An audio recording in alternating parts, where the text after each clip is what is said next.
اور پرمدلل خطاب کے بعد حضرات گرامی، جیسا کہ میں پہلے ہی یہ بات کہہ چکا ہوں کہ ہماری مجبوری یہ ہے، ہمارے فہرست میں اس وقت جو ہے بہت سارے خطبہ ہیں، اس لیے ہم جتنا وقت دینا چاہ رہے تھے اس کا ہمیں ملال ہے، افسوس ہے کہ ہم اپنے مقرر کو اتنا نہیں دے پا رہے ہیں۔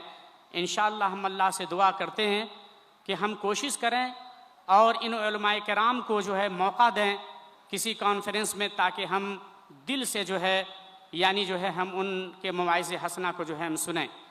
حضرات گرامی، اب آئیے اس وقت اس نشست کے تقریر کے بعد اب میری لسٹ میں جو تقریر کا موضوع ہے وہ ہے اسلام امن و سلامتی کا ضامن ہے۔ ظاہر سی بات ہے کہ آج کی یہ عظیم الشان کانفرنس بھی پیغام امن کانفرنس ہی کے نام سے منعقد ہے، جن کا مقصد اس اجلاس کے ذریعے پوری دنیا کو امن و سلامتی کا پیغام دینا ہے۔ یہی مقصود فطرت ہے، یہی رمز مسلمانی، یہی مقصود فطرت ہے، یہی رمز مسلمانی، اخوت کی جہانگیری، محبت کی فراوانی۔ آئیے اس نازک موضوع پر لب کشائی اور شبنم افشانی کرنے کے لیے آئی پلس ٹی وی ممبئی اور مرسی ٹی وی حیدرآباد کے مقرر شہیر فضیلت الشیخ عمران احمد سلفی حفظہ اللہ و تولی، ان کی تقریری صلاحیتوں کا اعتراف کرتے ہوئے بڑے خلوص و پیار کے ساتھ میں اس شعر کے ذریعے موصوف کو دعوت دینا اپنی سعادت سمجھوں گا کہ خطابت کی دنیا پہ ہے حکمرانی، خطابت کی دنیا پہ ہے حکمرانی، دلوں کو جگاتی ہے سحر البیانی، فدا ان کی تقریر پر ہے یقیناً گلوں کا تبسم کلی کی جوانی۔ موصوف تشریف لائیں اور اپنے خطاب سے سامعین کو محسوس فرمائیں۔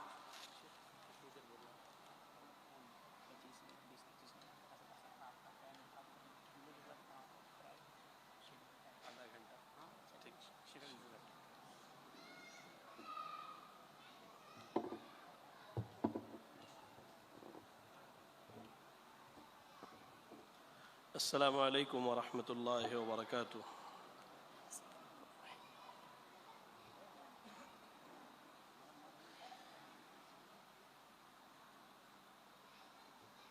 بسم اللہ الرحمن الرحیم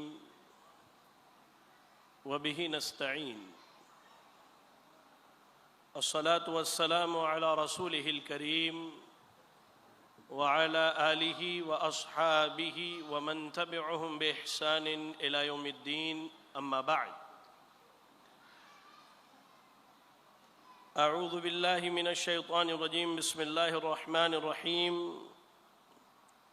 ولا تفسدوا في الأرض بعد إصلاحها رب اشرح لي صدري ويسر لي أمري واحلل عقدة من لساني يفقهوا قولي اللهم لا حول ولا قوة إلا بك۔ لائق صد احترام، عزت مآب صدر اجلاس، قابل قدر محترم و مکرم علماء کرام،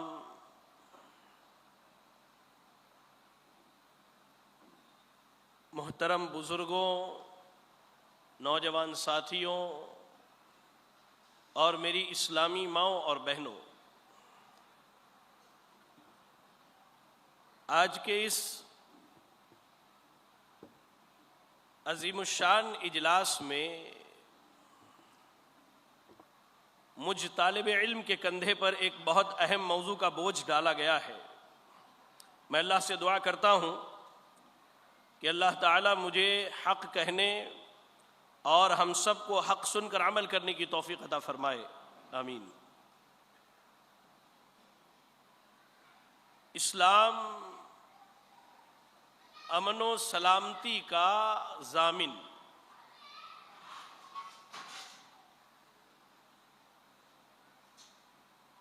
حاضرین گرامی،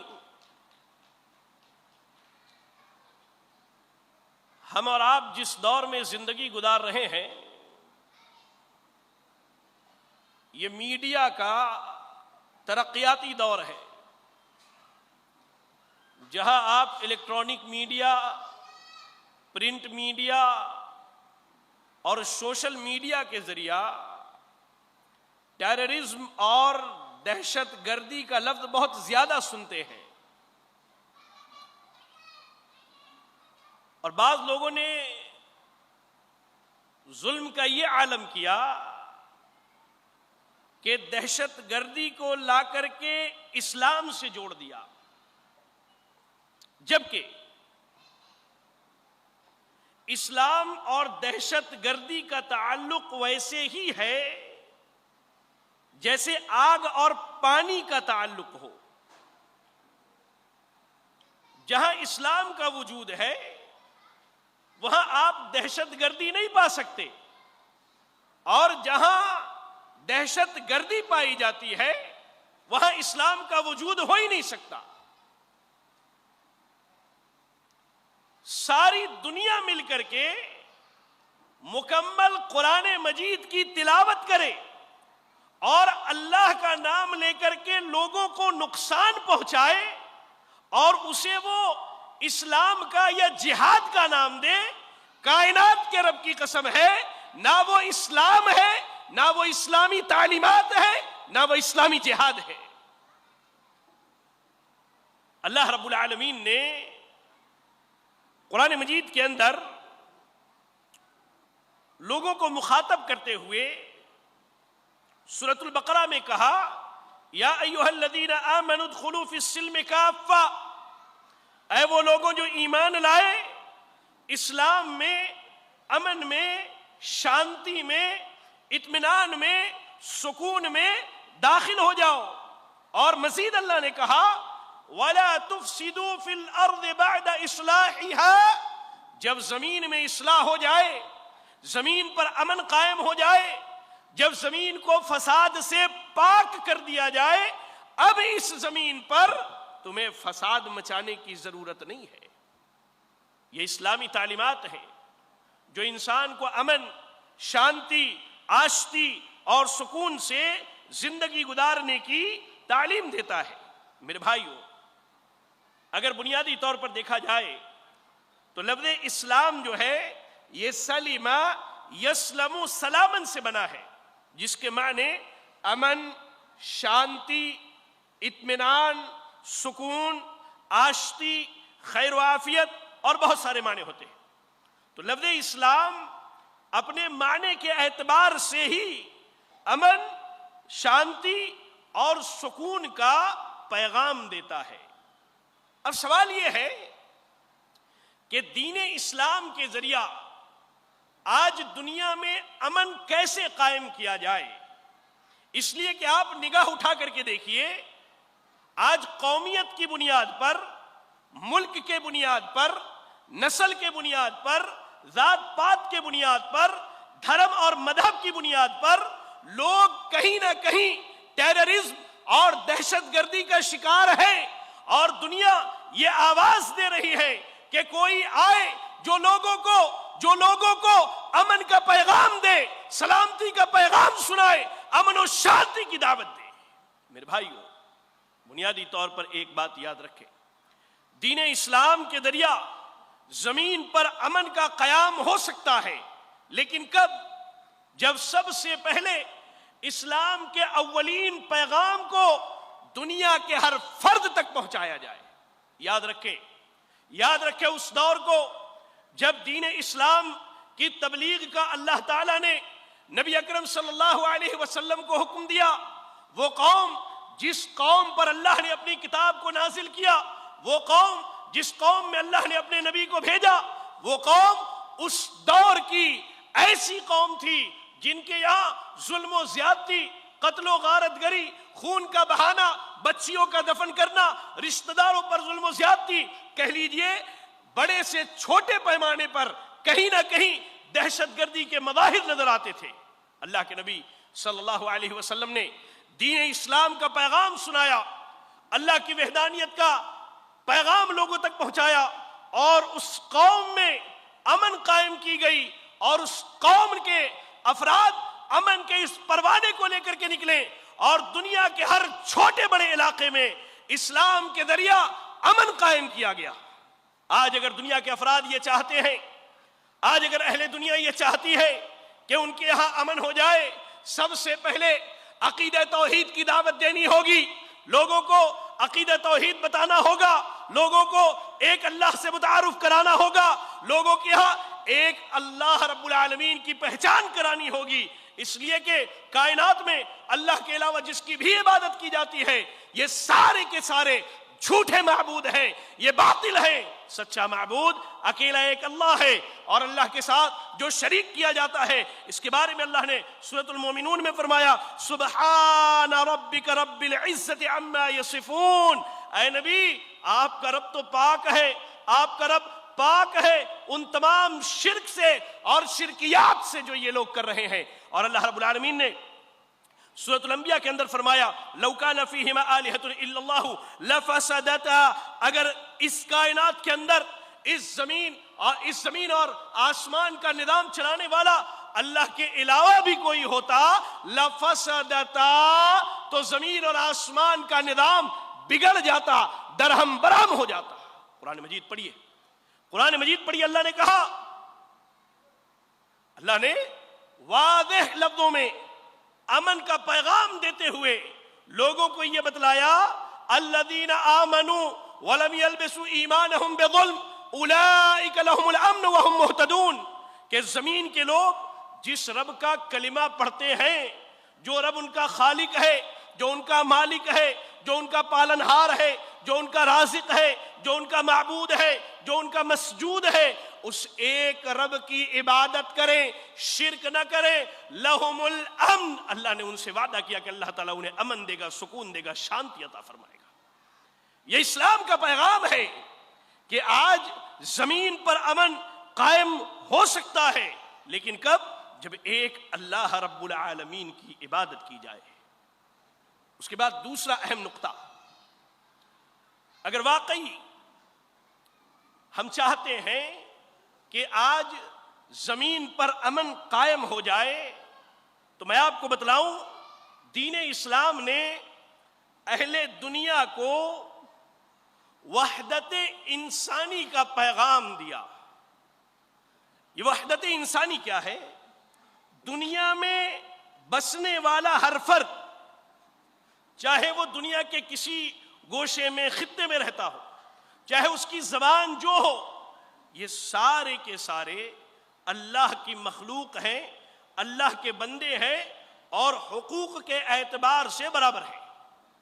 آپ دیکھیں آج جو لوگ دین اسلام کو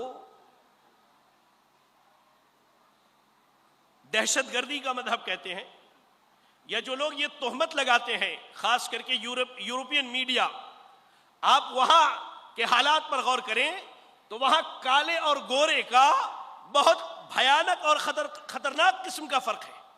ان کے ہاں رنگ، نسل، ذات کے اوپر بہت سارے معاملات طے کیے جاتے ہیں، لیکن دین اسلام نے انسانی فطرت کو سمجھا، انسانی طبیعت کو جانا اور یہ بتلایا کہ انسان انسان ہے، حیوان حیوان ہے، انسان کے ساتھ حیوانوں والا معاملہ نہیں کیا جا سکتا۔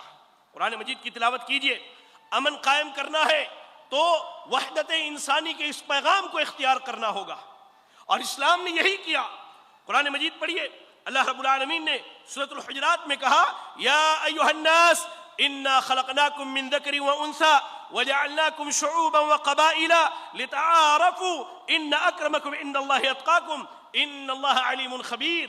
اللہ نے کہا اے لوگوں، اللہ نے ایمان والوں کو نہیں کہا، دنیا میں بسنے والا ہر آدمی، دنیا میں بسنے والا ہر انسان، چاہے کسی بھی مذہب سے ہو، کسی بھی دھرم سے ہو، کسی بھی ذات کا ہو، اللہ نے کہا یا ایھا الناس انا خلقناکم من ذکر وانثی، اے لوگوں ہم نے تم کو ایک مرد اور ایک عورت سے پیدا کیا، وجعلناکم شعوبا وقبائل لتعارفوا، اللہ نے کہا کہ ہم نے تم کو قبیلوں میں، خاندانوں میں بانٹ دیا تاکہ تمہاری پہچان ہو سکے۔ اللہ نے قبیلوں اور خاندانوں میں فخر کے لیے نہیں بانٹا ہے کہ بھائی میں خان صاحب ہوں، میں سید صاحب ہوں، میں پٹھان صاحب ہوں، میں انصاری ہوں، میں یہ ہوں اور یہ میری برتری اور فوقیت کے لیے ہے، یہ جہالت کی فکر ہے، یہ جاہلیت کی فکر ہے، اسے اپنی ذہنوں سے نکالیے۔ اللہ نے کہا کہ اِنَّا خَلَقْنَاكُم مِّن ذَكْرٍ وَأُنثَىٰ، اللہ نے ایک مرد اور ایک عورت سے سارے انسانوں کو پیدا کیا، اور پہچان کے لیے، تعارف کے لیے، آئیڈینٹیفیکیشن کے لیے اللہ رب العالمین نے کہا وَجَعَلْنَاكُمْ شُعُوبًا وَقَبَائِلَ، تمہیں قبیلوں میں، خاندانوں میں اور تمہیں گروہوں میں اللہ نے بانٹا۔ کہا اِنَّ أَكْرَمَكُمْ عِندَ اللَّهِ أَتْقَاكُمْ، یاد رکھو تم اللہ کے نزدیک تم میں سب سے بہتر وہ ہے جو سب سے زیادہ متقی ہے۔ آپ اسے ایک مثال سے سمجھیے، ہمارے سماج کے اندر سب سے کمتر درجے کا آدمی کون سمجھا جاتا ہے؟ جو سڑک کے کنارے بیٹھ کر لوگوں کی بوٹ پالش کرتا ہے، جسے موچی کہا جاتا ہے، یا کہہ لیجئے ایک رکشہ چلانے والا۔ کوئی اگر ہے تو برا نہ مانے، میں صرف سمجھانے کے لیے کہہ رہا ہوں۔ اور ہمارے یہاں سب سے اونچا طبقہ سید حضرات کا ہے، وہ بھی برا نہ مارے، بس سمجھانے کے لیے کہہ رہا ہوں۔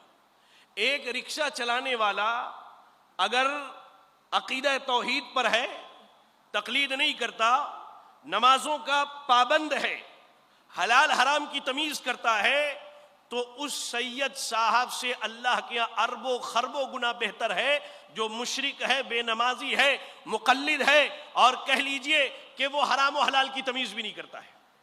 اس لیے کہ اللہ کے ہاں بڑائی کا معیار جو ہے وہ تقوی ہے، اور عربی زبان میں کہا جاتا ہے کہ کم معروف فی الارض مفقود فی السماء وکم مفقود فی السماء معروف فی الارض، زمین والے کتنے ہی لوگوں کو بڑا پہچانتے ہیں لیکن تقوی نہیں ہے، اللہ نہیں پہچانتا۔ کتنے ایسے لوگ ہیں جنہیں زمین والے نہیں جانتے، لیکن تقوی کی بنیاد پر اللہ رب العالمین ایسے انسان کو بڑی اچھی طرح پہچانتا ہے۔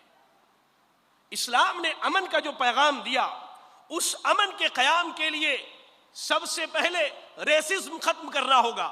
یہ نسل والی جو بات آتی ہے نا، یہ فلاں نسل کا ہے، یہ فلاں نسل کا ہے، یہ گورا ہے، یہ کالا ہے، یہ فلاں ہے، یہ فلاں ہے، نا، اسلام اس سے منع کرتا ہے، اس لیے کہ اس کے ذریعہ کرائم وجود میں آتے ہیں، دہشت گردی کے مظاہر دیکھنے میں آتے ہیں، اور لوگ جو ہے خوف میں، ہراس میں اپنی زندگی گزارتے ہیں۔ اسی لیے اللہ نے کہا کہ ہم نے تمہیں ایک مرد اور ایک عورت سے پیدا کیا، اور اللہ کے نبی صلی اللہ علیہ وسلم حجۃ الوداع کے موقع پر فرماتے ہیں یا ایھا الناس الا ان ربکم واحد وان اباکم واحد الا لا فضل لعربی علی عجمی ولا لعجمی علی عربی الا ولا لاحمر علی اسود ولا لاسود علی احمر الا بالتقوی۔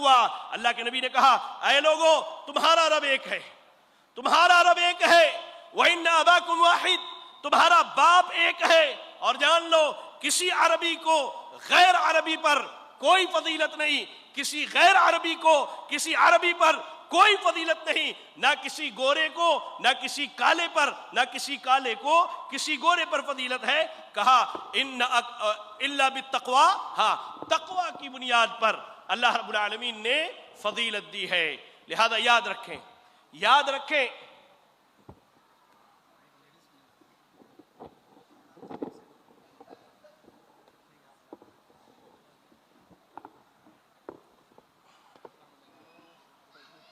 تو کہا کہ وحدت انسانی جب ہوگی، جب سارے انسان اللہ کے بندے بن کے رہیں گے اور نسل کی بنیاد پر، ذات پات کی بنیاد پر لوگوں میں تفریق نہیں کیا جائے گا، تو اس کے ذریعہ جو ہے امن قائم ہوگا۔ ایسے ہی امن قائم کرنے کے لیے اسلام نے لوگوں کے حقوق و فرائض کا خیال کیا۔ آپ ذرا اس پر غور کریں، اسلام نے امن و امان کے لیے مسلمانوں کے حقوق و فرائض اور اچھے برے اخلاق و کردار کی تعلیم دی، تاکہ بغض، حسد، لڑائی جھگڑا سماج میں نہ رہے۔ ماں باپ کے حق مقرر کیے، اولاد کے حقوق مقرر کیے، میاں بیوی کے حقوق، عزیز اور جو آپ کے قریبی رشتہ دار ہیں ان کے حقوق، یتیموں کے، ہمسایوں کے، غلاموں کے، لونڈیوں کے، عام مسلمانوں کے، حتیٰ کہ اسلام نے غیر مسلموں کے اور جانوروں تک کے حقوق مقرر کیے ہیں، جبکہ اسلام نے برے اعمال سے دور رہنے کی تلقین کی ہے، جیسے ایک دوسرے کا مذاق اڑانا، بخل کرنا، بددیانتی، بدکاری، بغض، بے حیائی، تباہی و بربادی، دھوکہ دہی اور چغل خوری اور ناپ تول میں کمی، ان سب چیزوں سے روکا ہے۔ اس کا مقصد یہ ہے کہ معاشرے میں امن و امان قائم رہے۔ ایسے ہی دین اسلام نے ظلم سے اور دہشت گردی سے لوگوں کو روکا ہے۔ آپ دیکھیں اللہ رب العالمین کی ذات عادل ہے، اور اللہ تعالیٰ عدل کو پسند کرتا ہے، اور اللہ رب العالمین کو یہ ناپسند ہے کہ لوگ ظلم کریں،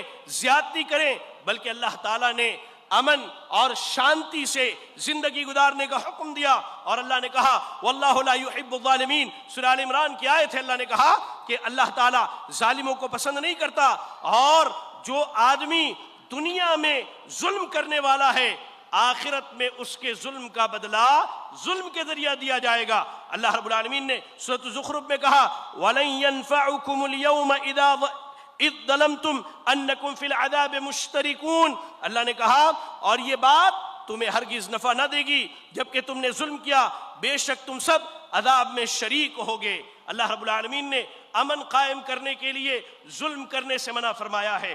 اللہ رب العالمین نے فتنہ اور فساد کو ناپسند کیا ہے، کیونکہ فتنوں کے ذریعہ اور فساد کے ذریعہ جو ہے ملک کا امن، چین، سکون اور آشتی اور شانتی یہ چیزیں ختم ہو جاتی ہیں۔ اللہ رب العالمین نے سورۃ البقرہ میں کہا کلوا واشربوا من رزق اللہ ولا تعثوا فی الارض مفسدین، کہ اے لوگوں اللہ نے جو رزق دیا ہے اسے کھاؤ، اس رزق سے فائدہ اٹھاؤ، اللہ کے دیے گئے رزق کو کھاؤ پیو اور زمین میں فساد نہ مچاؤ۔ اللہ نے زمین میں فساد مچانے سے منع فرمایا ہے۔ اللہ اکبر۔ اور ایک مقام پر اللہ نے کہا والفتنۃ اشد من القتل، اللہ نے کہا کہ یہ فتنہ قتل سے بھی سنگین جرم ہے، اور ایک مقام پر کہا والفتنۃ اکبر من القتل، اور یہ فتنہ جو ہے یہ قتل سے بھی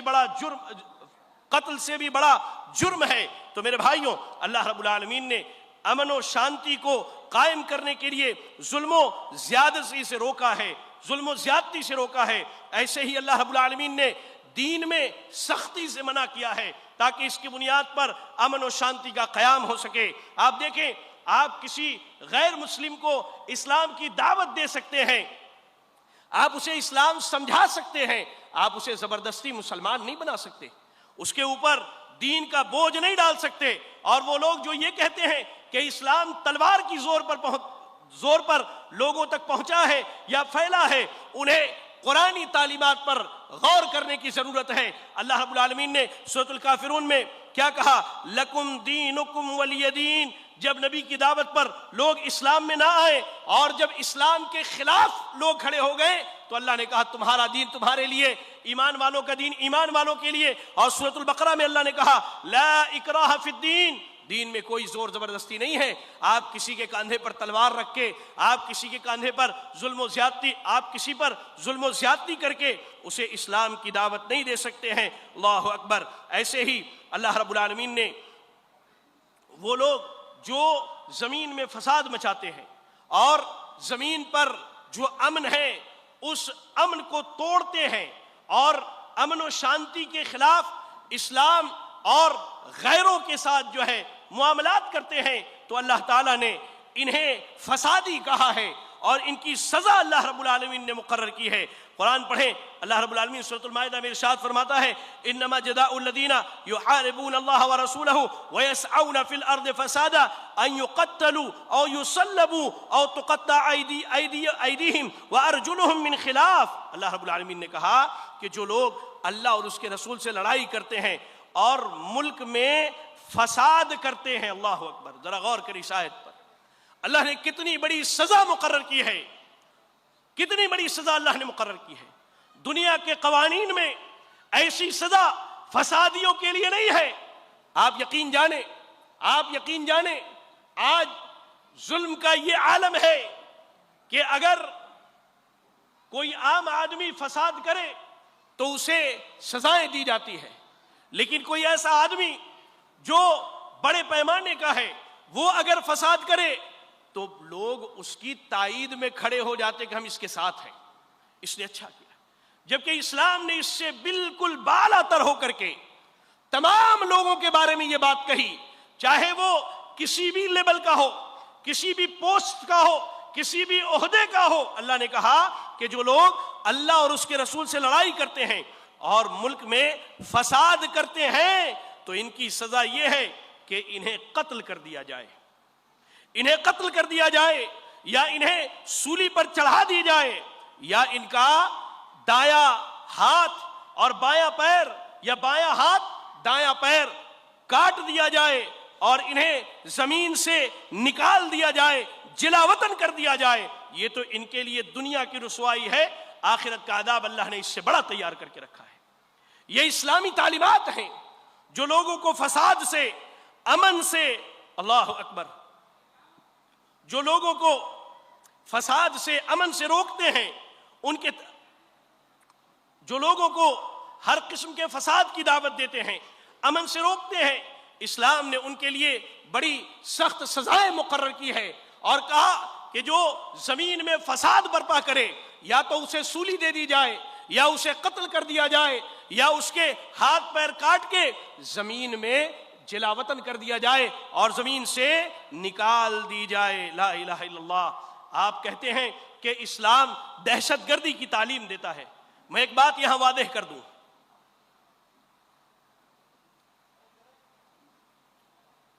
جو لوگ بھی عام طور سے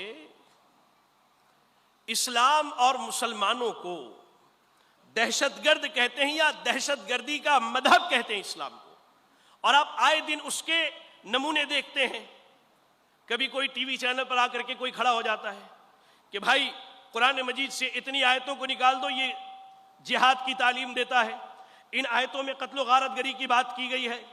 کوئی آ کر کے کہتا ہے نہیں، قرآن کو ہی مٹا دیا جائے، ختم کر دیا جائے۔ بہرحال وہ ان کی اپنی باتیں ہیں، ان کی اپنی باتیں ہیں، اور یہ چیزیں چلتی رہیں گی، چلتی رہیں گی، ہمیشہ چلتی رہیں گی، یہ چیزیں ہمیشہ چلتی رہیں گی۔ میں اصل بتانا یہ چاہتا ہوں کہ آج لوگ کیا کرتے ہیں، انٹرنیشنل میڈیا جو ہے، ISIS مشہور تنظیم آپ نے نام سنا ہوگا، جس کو عربی میں داعش کہا جاتا ہے۔ ہمارے یہاں کلکتہ شہر میں ایک بہت بڑا ڈاکٹر ہے، عموماً وہ مہینے میں 10 سے 15 دن جو ہے وہ لندن یا کہیں اور ہوتا ہے۔ پیٹ کا بہت بڑا ڈاکٹر، ڈاکٹر کلیان چٹرجی اس کا نام ہے۔ میرے والد صاحب اس کے ہمیشہ دکھاتے، تو میں والد کو لے کے جاتا ہوں۔ ایک مرتبہ والد کے ساتھ بیٹھا تو اس کے چیمبر میں، تو اس نے مجھ سے پوچھا کہ تم لوگ ISIS کے بارے میں کیوں نہیں بات کرتے ہو؟ یہ تو مسلمانوں کی تنظیم، اس نے یہ جملہ کہا، یہ مسلمانوں کی تنظیم ہے جو سرعام لوگوں کے قتل و غارت گری میں شامل ہے۔ میں بتانا یہ چاہتا ہوں آپ کو کہ اسلام اور اسلامی تعلیمات دہشت گردی پھیلانا تو دور کی بات ہے، اگر کوئی دہشت گرد ہے تو اس کے تعاون اور اس کے مدد کا بھی حکم نہیں دیتا ہے۔ ہاں، مسلمانوں کو کیوں بدنام کیا جاتا ہے؟ ISIS ہے، دوسری جو تنظیمیں ہیں، یہ لا الہ الا اللہ کا بینر لے کر کے کھڑے ہوتے ہیں۔ اب وہ ہماری پہچان ہے لا الہ الا اللہ، اور میڈیا کو کیا چاہیے؟ مرچ مسالہ چاہیے۔ وہ خبریں میڈیا والے کوریج میں لاتے ہیں، جن خبروں کی بنیاد پر انہیں کوریج زیادہ ملے، TRP بڑھے۔ آپ کو ایک مثال دیتا ہوں، لوگوں نے مشہور کر دیا کہ سعودی عرب میں تھیٹر کھولے جا رہے ہیں۔ ایک مثال دے رہا ہوں سمجھنے کے لیے۔ اب اس چیز کو میڈیا اتنا بڑا کر کے لے کر کے آئی کہ ہر آدمی کے ذہن میں یہ چلنے لگا سوال، حتیٰ کہ اپنے سلفی نوجوان تک پوچھنے لگے، شیخ کیا کرنا، شیخ سعودی عرب میں تھیٹرا کھول رہے ہیں لوگ۔ ارے اللہ کے بندے، تیرے ہاتھ میں موبائل ہے، اس میں تو تھیٹر لے کر کے گھوم رہا ہے، تجھے اس کی پرواہ نہیں ہے۔ تیری بیوی، تیری والدہ، تیری بہن، ہاں گھر میں سب موبائلوں پر اور ٹی وی چینلز پر بیٹھ کر کے تھیٹر کے مزے لے رہے، تجھے اس کی پرواہ نہیں ہے۔ اب یہ میڈیا لے کر کے آئی۔ اچھا، وہیں پر سعودی عرب میں حجاج جو آتے ہیں، جب ہم جالیات میں تھے تو حجاج کی خدمت کے لیے حکومتی پیمانے پر بھیجا جاتا تھا۔ 30 لاکھ 35 لاکھ لوگ، نہ کسی ایک آدمی کو ڈنڈا مارا جاتا ہے، نہ کسی کو گالی دی جاتی ہے۔ وہ عربی زبان میں کسی نے مضمون لکھا تھا، ریاض کے اخبار میں شائع ہوا تھا، یلا یا حاجی کے عنوان سے، کہ پولیس والے، پولیس اہلکار سارے لوگ ایک ہی جملہ کہتے ہیں، یلا یا حاجی، اے اللہ کے بندے حاجی آگے بڑھو۔ اب یہ خبر میڈیا لے کر کے نہیں آتی کہ 40-30 لاکھ لوگوں کی ایسی خدمت کی گئی کہ دنیا میں اس کی مثال نہیں ملتی۔ کیوں؟ اس سے ان کو ٹی آر پی ملنے والی نہیں ہے، اس سے ان کے معاملات بڑے ہونے والے نہیں ہیں، لوگ جو ہے ان کے چینل سے زیادہ فائدہ اٹھانے والے نہیں ہیں۔ تو میڈیا والے مرچ مسالہ لے کر کے آتے ہیں، وہ ایسی تنظیموں کو پیش کرتے ہیں جو اسلام کا نام لے کر کے دہشت گردی پھیلا رہی ہیں، جبکہ اگر واقعتاً طور پر دیکھا جائے تو دہشت گردی کا کوئی مذہب نہیں ہے، ورنہ آپ کو کہنا ہوگا کہ عیسائیت دہشت گردی پھیلاتی ہے، ہٹلر نے لوگوں کو قتل کیا تھا۔ آپ کو کہنا ہوگا کہ یہودیت دہشت گردی پھیلاتی ہے، آج فلسطینی مسلمانوں کے خون بہائے جا رہے ہیں۔ آپ دہشت گردی کو کسی مذہب سے نہیں جوڑ سکتے، دنیا کا کوئی مذہب ہو وہ آپ کو دہشت گردی کی تعلیم نہیں دیتا ہے۔ ہاں، لوگوں کے معاملات دہشت گردانہ ہو سکتے ہیں، تو آپ چند لوگوں کی بنیاد پر پوری ایک کمیونٹی کو یا پورے اسلام مذہب کو بدنام کریں، اس کی اجازت دنیا کا کوئی قانون، کوئی دستور آپ کو نہیں دیتی ہے۔ آپ دیکھیں اللہ کے نبی صلی اللہ علیہ وسلم ارشاد فرماتے ہیں، من اعان علی قتل مؤمن بشطر کلمۃ لقی اللہ عز وجل مکتوب بین عینیہ آئس من رحمت اللہ۔ اسلام تو دہشت گردوں کا تعاون کرنے سے روکتا ہے۔ کہا اللہ کے نبی صلی اللہ علیہ وسلم نے، جس شخص نے چند کلمات کے ذریعہ، اب اپنے یہاں اللہ معاف کرے مرڈرز کیس بہت زیادہ ہوتے ہیں، خاص کر کے ہمارے شہر حیدرآباد میں، اب لوگ کان بھر بھر کے لوگوں کو بھڑکا کے کسی کو قتل کرواتے ہیں۔ یہاں اللہ کے نبی کہہ رہے، آپ نے ایک ایسی بات کہی جس کے وجہ سے کسی مومن کو قتل کر دیا گیا، آپ جب اللہ کے سامنے قیامت کے دن جائیں گے، آپ کے یہاں پیشانی پر لکھا ہوا ہوگا کہ یہ اللہ کی رحمت سے محروم کر دیا گیا ہے۔ یہ اسلامی تعلیمات ہے۔ اسلام آپ کو دہشت گردوں کی مدد سے روکتا ہے، تو اسلام کیسے دہشت گردی کی تعلیم دے سکتا ہے؟ لا الہ الا اللہ، لا الہ الا اللہ۔ آپ دیکھیں، آپ اس چیز پر غور کریں کہ دین اسلام نے بہت سارے قوانین نافذ کیے، خاص کر کے اسلامی قوانین کو جو ہے دہشت گردی کا قانون کہا جاتا ہے، دہشت گردی کا قانون کہا جاتا ہے۔ اب وہ میڈیا میں چند عورتیں جو کہہ لیجئے کہ نہ اسلام کے الف سے واقع، انہیں یہ بھی نہیں معلوم کہ الف بھالے کی طرح ہوتا ہے، وہ اسلام کے الف سے بھی واقع نہیں ہے، چاہے جائے کہ وہ اسلامی تعلیمات سے واقف ہو۔ اب وہ نقاب پہن کر کے آ کے چند جو ہے میڈیا والوں کو انٹرویو دیتی ہیں کہ ہم نے اسلام کے ذریعہ، ہمیں جو ہے اسلام کے ذریعہ دبایا جا رہا تھا، فلاں قانون ہم نے اختیار کیا، ہم ایسے ہو گئے، ہم ویسے ہو گئے۔ اب ہماری بہنیں ان کی باتوں کو سن کر کے ان کے دام میں پھنستی ہیں اور غیروں کے ساتھ اپنا گھر آباد کر لیتی ہیں۔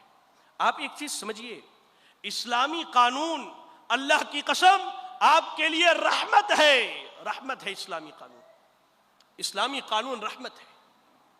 اب میں آپ سب سے ایک سوال پوچھتا ہوں، اگر کوئی، بس سوال ہے، ہاں، اگر کوئی آپ کی بیٹی کا ریپ کر دے، آپ کم سے کم اس کو کیا سزا دیں گے؟ جی بولے، کیا سزا دیں گے؟ پھولوں کا ہار پہنائیں گے، اس کا استقبال کریں گے، میڈیا والوں کو بلا کر کے اس کی بڑائیاں بیان کریں گے، انہیں بہت بڑا کام کر کے آیا سو، ایسا ہوگا؟ آپ کے دل میں یہی بات ہے کہ کم از کم اس بدبخت کو قتل تو کر دیا جائے۔ یہ آپ کی فطرت ہے جو اس کے قتل کا مطالبہ کرتی ہے، اور اسلام نے جو سزائیں مقرر کی ہے وہ انسانی فطرت کے اعتبار سے ہے۔ آپ دیکھیں نا، مثال کے طور پہ زنا کی سزا ہے، اللہ نے کیا کہا؟ الزانیۃ والزانی فاجلدوا کل واحد منہما مئۃ جلدہ۔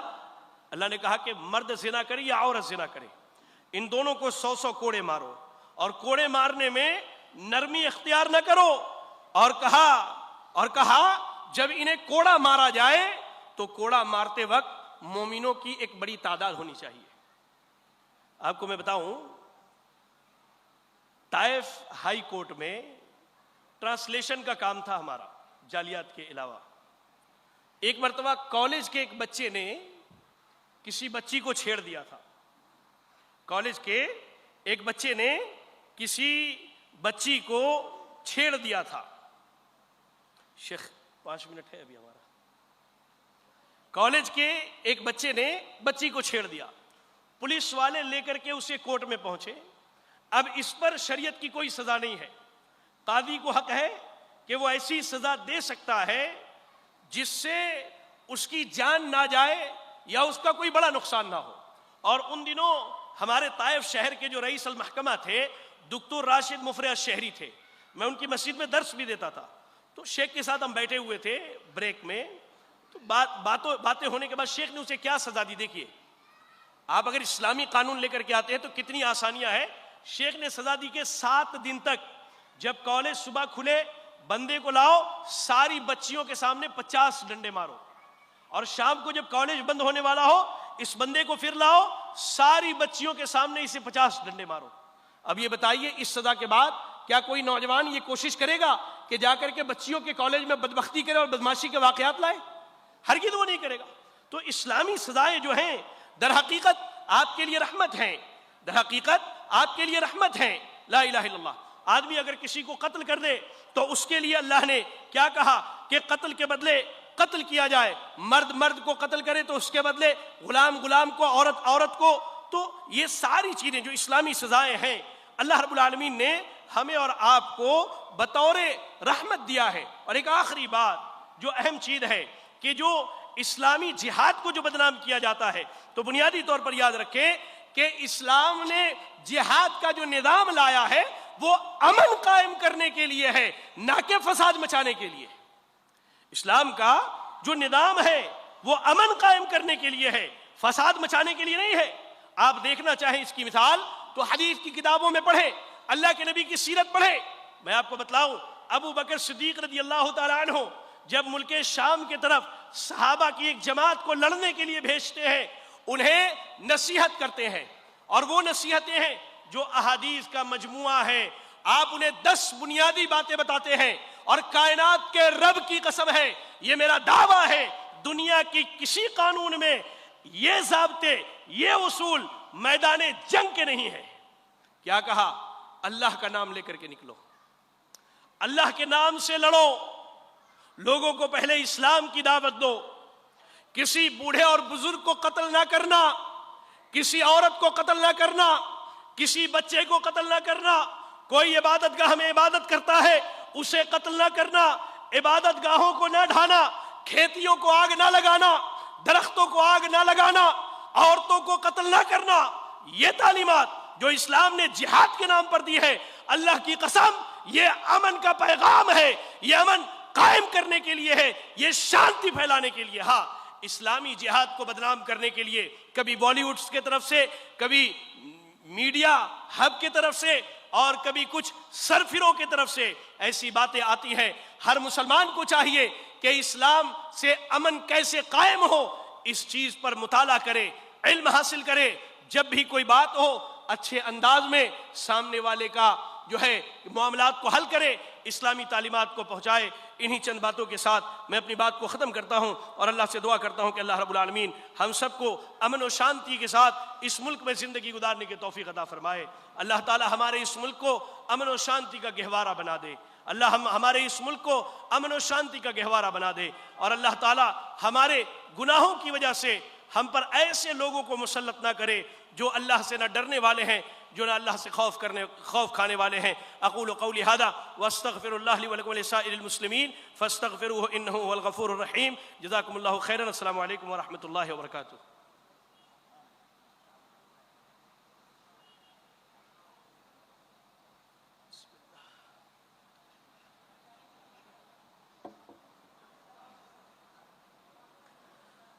مرحبا صد مرحبا اہلاً و سہلاً مرحبا خوش آمدید. اللہ جزائے خیر عطا کرے موصوف کو جو اپنی رقت آمیز خطابت سے ہمارے دلوں کو جو ہے منور فرما رہے تھے. یقیناً موصوف آئے اور وقت بے ثبات میں امن و سلامتی کے خیمے ہم تمام لوگوں کے قلب و جگر پر نصب کر کے چلے گئے۔ ہماری پیشانیوں پر ابھرنے والی سلوٹیں یہ کہتی ہوئی رہ گئیں کہ آنکھوں میں بس کے دل میں سما کر چلے گئے، آنکھوں میں بس کے دل میں سما کر چلے گئے، خوابیدہ زندگی تھی جگا کر چلے گئے۔ یہ تھے موصوف صاحب جو بڑے ہی مدلل انداز میں اختصار کے ساتھ جو ہے امن و شانتی کے اوپر جو ہے تقریر فرما رہے تھے۔ حضرات گرامی، اس وقت ہماری خوش نصیبی ہے اور اس عظیم الشان کانفرنس کی سعادت ہے کہ ایک ایسی شخصیت کا ورود مسعود ہوا ہے کہ جن کے لیے میں یہ کہنا اپنی سعادت سمجھوں گا کہ چاند بھی حیران دریا بھی پریشانی میں ہے، چاند بھی حیران دریا بھی پریشانی میں ہے، عکس کس کا ہے کہ اتنی روشنی پانی میں ہے۔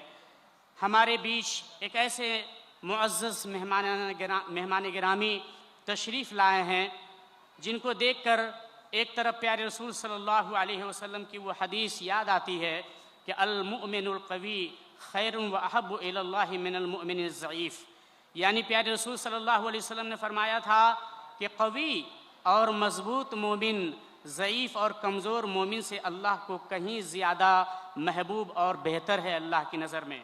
ہمارے لیے سعادت کی بات ہے کہ ہمارے بیچ میں میر محتشم علی جو ورلڈ سلور میڈلسٹ جو ہے، آپ جو ہے باڈی بلڈنگ کے اندر آپ نے اس کو حاصل کیا ہے، میڈلسٹ ہیں آپ ہماری محفل میں تشریف فرما ہیں۔ آپ کی آمد پر ہم مرحبا صد مرحبا اہلاً و سہلاً مرحبا خوش آمدید کہتے ہیں اور آپ کی آمد کو ہم